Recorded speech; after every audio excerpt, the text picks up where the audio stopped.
اسماعیل صاحب کو وہ آئے اور اپنے اظہار کریں، ذرا کلیپنگ یاد بنا دیتا حوصلہ افزائی کریں۔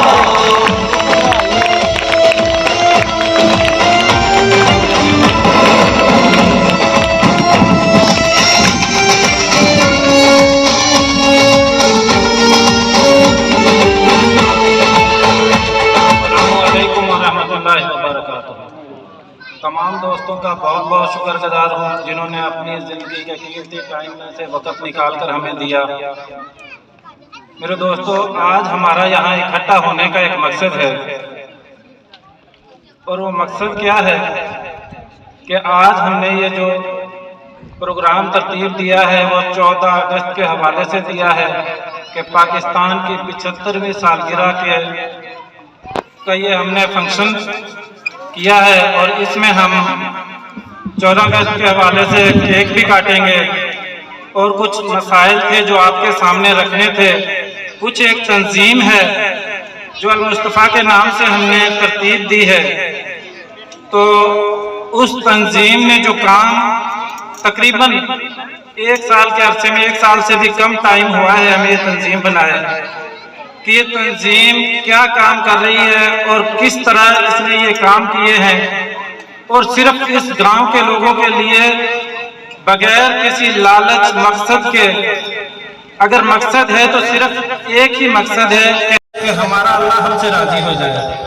یعنی کہ اس تنظیم کا کام کرنے کا جو مقصد ہے صرف ایک ہی ہے کہ اللہ ہم سے راضی ہو جائے۔ ہم جو کام کرتے ہیں وہ کسی کو خوش کرنے کے لیے یا کسی کو دکھانے کے لیے نہیں کرتے، اگر دکھانا ہے تو صرف اللہ کی ذات کو دکھانا ہے، اور اپنے گاؤں کی عوام کے لیے ہم کام کرتے ہیں۔ تو میرے عزیز و دوستو، آج 14 اگست کا وہ مبارک دن ہے کہ جس کے لیے بہت محنتیں ہمارے علماء کرام نے، ہمارے بڑوں نے، ہمارے عزیز و اقارب نے کی، اور کتنی سی جانیں قربان کی اس ملک کو حاصل کرنے کے لیے۔ اگر تاریخ کو پڑھا جائے اور اس پہ تھوڑی سی نظر دوڑائی جائے، 14 اگست 1947 کے دن کو پہ تھوڑی سی ہم روشنی ڈالیں اور نظر دوڑائیں تو ہمیں 200-400-200 لاشیں نظر نہیں آئیں گی، ہزاروں کی تعداد میں، لاکھوں کی تعداد میں لاشیں نظر آئیں گی، جن کی جانوں کا نذرانہ پیش کر کے ہم نے یہ عظیم ملک حاصل کیا۔ تو میرے عزیز و دوستو، آج اس کی 75ویں سالگرہ ہم لوگ منا رہے ہیں،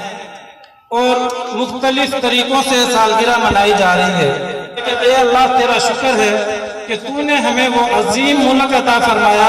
کہ جس میں آج ہم ہر لحاظ سے آزاد ہیں،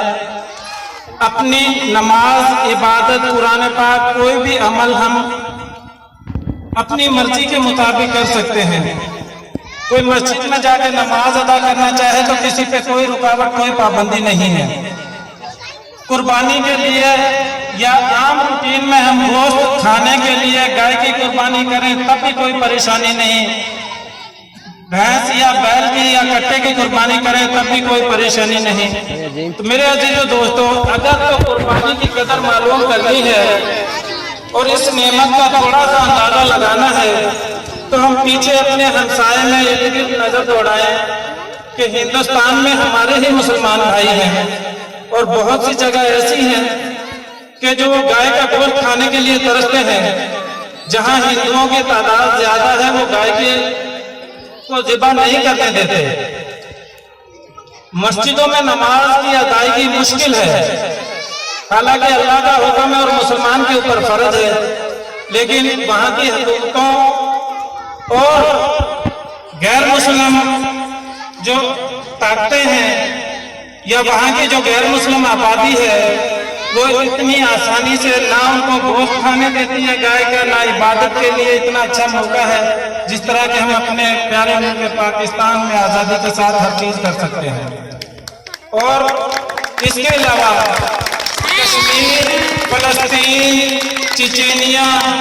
ان چیزوں میں دیکھیں کہ ہمارے مسلمان بھائی آزادی کے لیے کتنی جدوجہد کر رہے ہیں، کتنی قربانیاں دے رہے ہیں، اور کتنی مشقتیں اٹھا رہے ہیں۔ روزانہ ہمارے کتنی ماؤں بہنوں کی عزت